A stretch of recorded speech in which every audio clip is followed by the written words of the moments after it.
प्यारे छात्रों एवं छात्राओं, TDHS ऑनलाइन क्लास में आप सभी का हार्दिक स्वागत एवं अभिनंदन है। आज का विषय है सामाजिक विज्ञान और उस विषय के अंतर्गत इकाई फर्स्ट में एक महत्वपूर्ण चैप्टर है यूरोप में राष्ट्रवाद का उदय। इस चैप्टर से आज हम लोग छोटे छोटे कुछ प्रश्नों को हल करेंगे जो परीक्षा की दृष्टि से काफ़ी महत्वपूर्ण है। तो फर्स्ट क्वेश्चन है कि फ्रांसीसी क्रांति कब हुई थी। तो इसका उत्तर होगा कि फ्रांसीसी क्रांति 1789 ईस्वी में हुई थी। नेक्स्ट, कुस्तुनतुनिया की संधि कब हुई थी। तो इसका आंसर होगा कि कुस्तुनतुनिया की संधि 1832 ईस्वी में हुई थी।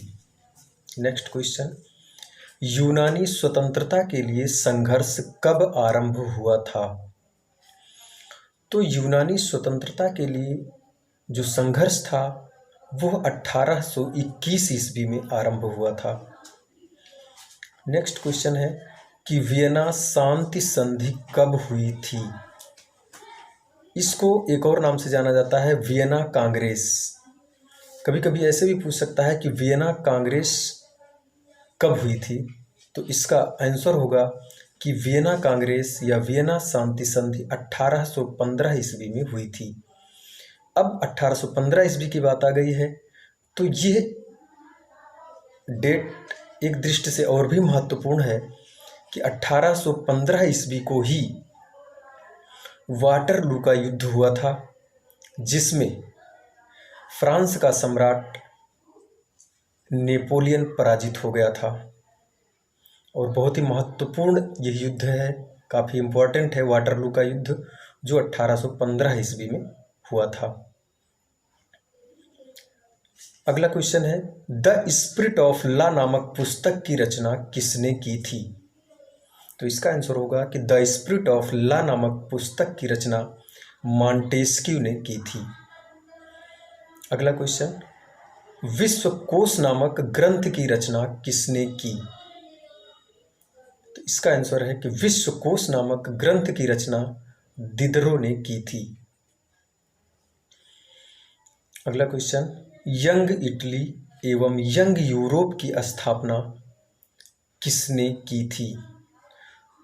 तो यंग इटली एवं यंग यूरोप एक संगठन था जिसे इटली के निवासी मेजिनी ने बनाया था।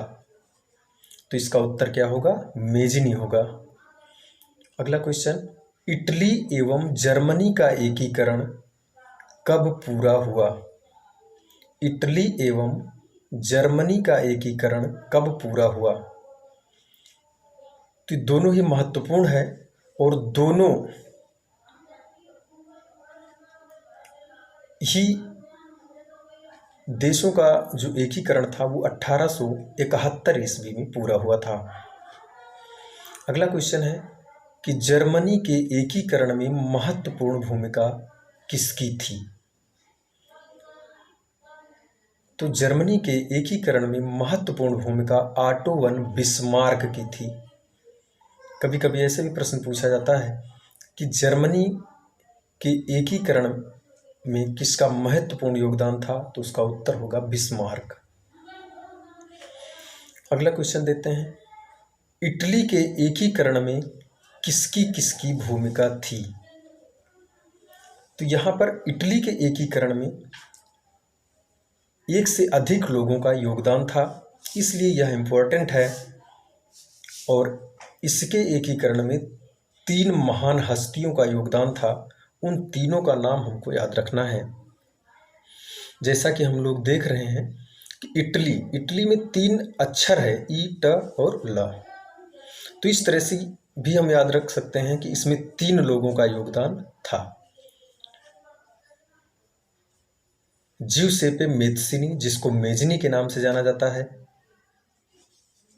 दूसरा थे कावूर, इनका पूरा नाम था काउंट कैमिले द कावूर। और तीसरे व्यक्ति थे गैरिबाल्डी। इन तीनों व्यक्तियों ने इन तीनों महान हस्तियों ने इटली के एकीकरण में महत्वपूर्ण भूमिका अदा की थी। अगला क्वेश्चन है, अर्नस्ट रेनन कौन था? तो अर्नस्ट रेनन एक फ्रांसीसी दार्शनिक था। अगला क्वेश्चन, टैली क्या थी? तो टैली एक प्रकार का भूमिकर होता था। टैली एक प्रकार का भूमिकर होता था। अगला क्वेश्चन है, टाइथ क्या था? तो टाइथ भी एक प्रकार का उपज कर था, जो अनाज की उपज पर लिया जाता था।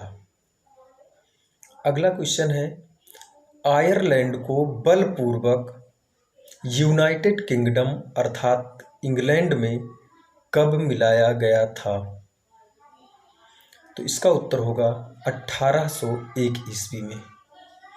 तो इस प्रकार से बच्चों ये 14 क्वेश्चन आपकी परीक्षा की दृष्टि से काफ़ी महत्वपूर्ण है। इनको आप सभी लोग एक कॉपी बना करके उस पर प्रश्न और फिर उसका आंसर लिख लीजिए, और ये परीक्षा में काफ़ी लाभदायक होगा। धन्यवाद।